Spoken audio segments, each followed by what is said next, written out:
अगला ये थ्योरी का क्वेश्चन मैंने लिखा है, डिस्कस कर लेते हैं इसको। देखो क्या क्या बोला गया, लिखा है ये क्वेश्चन इंपॉर्टेंट थ्योरी के यहाँ से, डिफरेंस बिटवीन कैपिटल रिसीव्ड से रेवेन्यू। दो क्वेश्चन यहाँ से बनते हैं ज्यादा इंपॉर्टेंट, एक कैपिटल रिसीव्ड कैपिटल और रेवेन्यू रिसीव्ड, और दूसरा कैपिटल एक्सपेंडिचर रेवेन्यू एक्सपेंडिचर। तो ये क्वेश्चन है कैपिटल रिसीव्ड और रेवेन्यू रिसीव्ड में डिफरेंस। तो पहले तो आपको पता होना चाहिए कि कैपिटल रिसीव्ड क्या होता है, रेवेन्यू रिसीव्ड क्या होता है। रिसीव्ड मतलब मिलना, तो अगर कोई इनकम ऐसी मिले जो लॉन्ग टर्म से कैपिटल से मशीनरी बेचने से इनकम मिली, कैपिटल रिसीव्ड है। लोन से पैसा मिला, कैपिटल रिसीव्ड है। और रेवेन्यू जो आपका रेगुलर कोर्स ऑफ बिजनेस, जैसे रेंट रिसीव, कमीशन रिसीव, ये सब आपका रेगुलर कोर्स ऑफ बिजनेस, जो नॉर्मल कोर्स ऑफ बिजनेस, वो आपका रेवेन्यू रिसीव्ड है। कोई डिफरेंस के लिए देखो समझाया गया, देखो पहला मीनिंग, तो amount receive in form of capital introduced, जैसे loan taken, sale proceeds from fix assets. Capital receive मतलब लोन लिया या फिक्स एसेट से मिला। और ये क्या है, the amount receive mainly by sale of goods और सर्विसेज, या फिर रेंट रिसीव, कमीशन रिसीव, ये आपका रेवेन्यू रिसीव्ड होता है। तो source normal course of business की जो इनकम है रिसीव मिलना, वो ये आपका रेवेन्यू रिसीव्ड है। और मशीनरी बिल्डिंग से अगर मिलता है या लोन से मिलता है तो आपका कैपिटल रिसीव्ड है। दूसरा पॉइंट है नेचर। तो कैपिटल रिसीव की चीज बात है, उसका कैपिटल नेचर होगा। तो कैपिटल रिसीव का नेचर क्या, कैपिटल इन नेचर, और ये क्या होगा, revenue. Day to day activities है तो रेवेन्यू इन नेचर है। शो कहां करेंगे, तो कैपिटल रिसीव कहा जाता है भाई। तो कैपिटल रिसीव मतलब जैसे क्या है, मशीनरी बेचने से आया, लोन लिया, तो सब कहां आएगा इसका, मशीनरी लोन, इन सबका फर्क कहां पड़ता है, बैलेंस शीट में। तो ये बैलेंस शीट में आएगा, देखो बैलेंस शीट। लेकिन रेवेन्यू रिसीव, तो रेवेन्यू रिसीव पता है, रेंट रिसीव हुआ, कमीशन रिसीव हुआ, गुड्स सर्विसेज से पैसा मिला, सेल हुआ, तो सब कहां आएगा, ट्रेडिंग या पीएनएल में आएगा। तो ये आएगा आपका ट्रेडिंग अकाउंट में या फिर प्रॉफिट एंड लॉस अकाउंट में। जैसे सेल किया तो ट्रेडिंग में है ना, कमीशन रिसीव हुआ तो प्रॉफिट एंड लॉस में, तो ट्रेडिंग पीएनएल में इसका इफेक्ट पड़ता है। अगला क्या है, एग्जांपल। तो एग्जांपल दिया हुआ है जो मैंने मीनिंग बताया, तो इसमें क्या एग्जांपल है, तो एसेट्स बेच देना, कैपिटल कंट्रीब्यूट कर देना, लोन ले लेना, इसका क्या एग्जांपल होगा, तो गुड्स बेचना, सर्विसेज बेचना, इंटरेस्ट मिलना, कमीशन मिलना, ये सब इसके एग्जांपल्स हैं।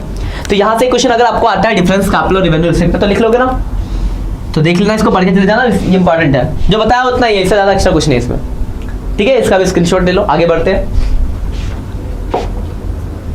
फिर देखो एक प्रैक्टिकल क्वेश्चन है, थ्योरी पढ़ के बोर हो गए तो एक प्रैक्टिकल देखते हैं, फिर एक थ्योरी और आएगी।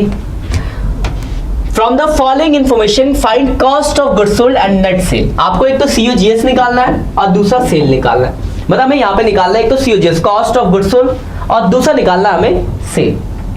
देखिए cost of goods sold and net sales. Cost of goods sold की अगर बात करें, यहाँ पे ओपनिंग स्टॉक दिया, परचेज, देखो क्या क्या दिया हुआ है, और ये नीचे देखो सेल का परसेंटेज, GP ऑन सेल 1/50।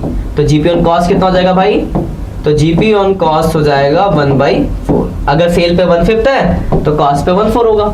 अब निकालना क्या है, तो COGS और नेट सेल निकालना दिया क्या, ओपनिंग स्टॉक, परचेज। अब देखो सबसे पहले निकालते हैं COGS। फॉर्मूला है opening stock net purchase direct expense minus closing stock, ये आपका फॉर्मूला है। अब देखो ओपनिंग स्टॉक ये रहा, 3 लाख रुपए का ओपनिंग स्टॉक हो गया। नेट परचेज, तो देखो परचेज या रिटर्न है क्या, नहीं है रिटर्न, परचेज हो गया 8,40,000 का। डायरेक्ट एक्सपेंस, तो देखो डायरेक्ट एक्सपेंस ध्यान रखना, ये वेजेस डायरेक्ट एक्सपेंस है, ये फ्रेट, ये कैरेज, ये तीनों ही आपके डायरेक्ट एक्सपेंस है। तो जोड़ लो कितना कितना हो गया, 6,000 प्लस 10,800 प्लस 3,000, तो 19,800 रुपए का डायरेक्ट एक्सपेंस हो गया। और माइनस क्लोजिंग स्टॉक कितना भाई, तो 2,40,000 का क्लोजिंग स्टॉक है, ठीक है।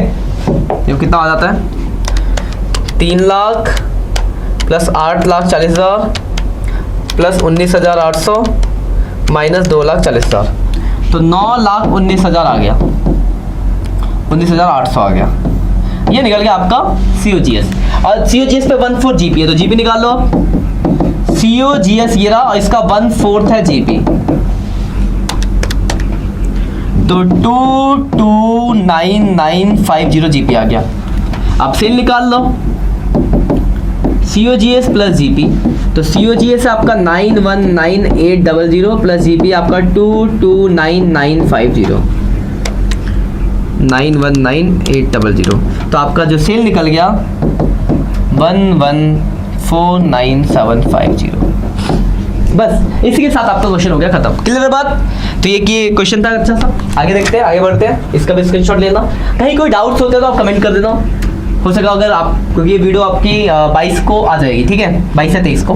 उसके बाद आपके पास 2-3 दिन का टाइम है, उसके बाद अगर कोई डाउट मिलता है तो बोला सर इस थोड़ा सा ये सब टॉपिक है, थोड़ा सा इसको देख लो, देख लेंगे उसको, आगे बढ़ते हैं। अब एक क्वेश्चन है, ये बहुत इंपॉर्टेंट है, कैपिटल एक्सपेंडिचर और रेवेन्यू एक्सपेंडिचर में डिफरेंस। तो पहले तो आपको पता चाहिए कैपिटल एक्सपेंडिचर और रेवेन्यू एक्सपेंडिचर होता क्या है। एक्सपेंडिचर क्या होता है? एक्सपेंडिचर मतलब खर्चा। कैपिटल एक्सपेंडिचर मतलब वैसे खर्चे जो एक साल से ज्यादा बेनिफिट देते हैं और आप किसी एसेट्स को एक्वायर करने के लिए करते हो, जैसे मशीनरी खरीदना कैपिटल एक्सपेंडिचर, बिल्डिंग खरीदना कैपिटल एक्सपेंडिचर, और रेवेन्यू एक्सपेंडिचर वैसे एक्सपेंडिचर जो आपको बिजनेस को ऑपरेट करने के होते हैं जिसका बेनिफिट एक साल से कम मिलता है, जैसे rent paid, salary paid, commission paid, ये सब आकर रेवेन्यू एक्सपेंडिचर है। तो ये देख रखा है पहला पर्पस। तो पहले का क्या है, it is incurred for acquiring of assets, assets को एक्वायर करने के लिए होता है बिजनेस, और ये डे टू डे बिजनेस के रनिंग के लिए होता है। ठीक है, मतलब जब आप कैपिटल एक्सपेंडिचर करोगे तो बदले में आपके पास कोई एसेट्स आएगा, जैसे मशीन, बिल्डिंग, जो भी आपने खरीदा, फिक्स एसेट वगैरह, लेकिन ये बिजनेस को ऑपरेट करने के खर्चे होते हैं रेवेन्यू एक्सपेंडिचर। ठीक, दूसरा क्या लिखा है, अर्निंग कैपेसिटी। तो देखो अगर एक नई मशीन आप खरीदते हो तो उससे आपकी अर्निंग कैपेसिटी क्या होगी, तो सीधी सी बात है बढ़ेगी। तो ये आपकी अर्निंग कैपेसिटी को क्या करता है, increase the earning capacity of the business. But ये रेवेन्यू एक्सपेंडिचर क्या होता है, तो ये मेंटेन करता है, बढ़ाता थोड़ी है, उसके सर्विसेज के खर्चे हैं, तो वो क्या करता है, it incurred to maintaining the earning capacity, उसकी अर्निंग कैपेसिटी को मेंटेन करते हैं। सैलरी पे कर रहे हैं आप, तो लेबर काम कर रहा है, तो कैपेसिटी बढ़ थोड़ी है, जो थी कैपेसिटी वही है, बस उसको मेंटेन करके चल रहा है, क्योंकि उसको मेंटेनेंस कॉस्ट, तो ये मेंटेनेंस कॉस्ट है और ये नया खरीदने की कॉस्ट है मतलब। तीसरा पीरियड, तो ये एक साल से ज्यादा बेनिफिट देता है, तो लिखा मोर देन 1 ईयर, और ये एक साल से कम होता है, एक साल के अंदर ये खत्म हो जाता है, मैक्सिमम एक साल से। क्लियर बात। अगला अकाउंटिंग ट्रीटमेंट। तो सिंपल सी बात है, अगर आप कैपिटल एक्सपेंडिचर कर रहे हो तो बदले में कोई एसेट्स आएगा, तो इसका इफेक्ट एसेट से पड़ता है। It is debited to related to assets, assets से रिलेटेड है, और ये आपके एक्सपेंस है, तो एक्सपेंस से रिलेटेड है कि आप खर्चा कर रहे हो। क्लियर बात। अगला नेचर ऑफ अकाउंट। तो एसेट्स क्या होता है आपके लिए, तो या तो बोल दो एसेट्स या फिर ट्रेडिशनल प्रोसेस चले जाओ तो रियल अकाउंट, तो ये आपका रियल अकाउंट है या फिर एसेट्स अकाउंट है बोल लो, और ये क्या है, एक्सपेंस है या फिर नॉमिनल अकाउंट है, तो इसका नेचर हो गया नॉमिनल, इसका नेचर हो गया रियल। ये हमने करा है ट्रेडिशनल और पोस्ट क्लासिफिकेशंस। ठीक है, आगे प्रेजेंटेशन, मतलब दिखाओगे कहाँ, तो सीधी सी बात है, अगर आपने कैपिटल एक्सपेंडिचर की, आप खुद बताओ कैपिटल एक्सपेंडिचर मशीन खरीदा कहाँ दिखाओगे, बोले सर बैलेंस शीट में दिखाएंगे, तो बैलेंस शीट में आएगा, और इसको कहाँ दिखाओगे, तो पीएनएल में दिखाएंगे, तो ट्रेडिंग पीएनएल में आएगा। देखो जैसे मान लो कैरिज पे किया तो ट्रेडिंग में आएगा, है तो भी एक्सपेंडिचर ही, तो ट्रेडिंग और पीएनएल में आ सकता है। अगला एग्जाम्पल तो देखा, जैसे मशीन खरीदना, बिल्डिंग खरीदना, ये सब है, फर्नीचर खरीदना, यहाँ पे सैलरी पे करना, रेंट पे करना, ये सब इसके एक्सपेंडिचर के। क्लियर है बात। तो ये आपके कैपिटल और रेवेन्यू एक्सपेंडिचर में डिफरेंस समझ गए। तो कैपिटल एक्सपेंडिचर वैसे खर्चे जो एक साल से ज्यादा बेनिफिट देते हैं और किसी एसेट्स को एक्वायर करने के बदले होते हैं, दैट इज कैपिटल एक्सपेंडिचर। और रेवेन्यू एक्सपेंडिचर वैसे खर्चे जो बिजनेस को ऑपरेट करने के खर्चे होते हैं, एग्जांपल फॉर कैपिटल का मशीन खरीदना, बिल्डिंग खरीदना, ये सब आपके हैं, और उसके rent paid, salary paid, commission paid, interest paid, ये सब उसके हैं। ठीक, देख लो इसको फटाफट, स्क्रीनशॉट ले लो इसका। तो ये सारे टॉपिक्स आप करके जाना बढ़िया से, आपके नंबर यहीं समय पर आएगा और नंबर बढ़िया आएंगे, टेंशन ना लो। आगे बढ़ते हैं।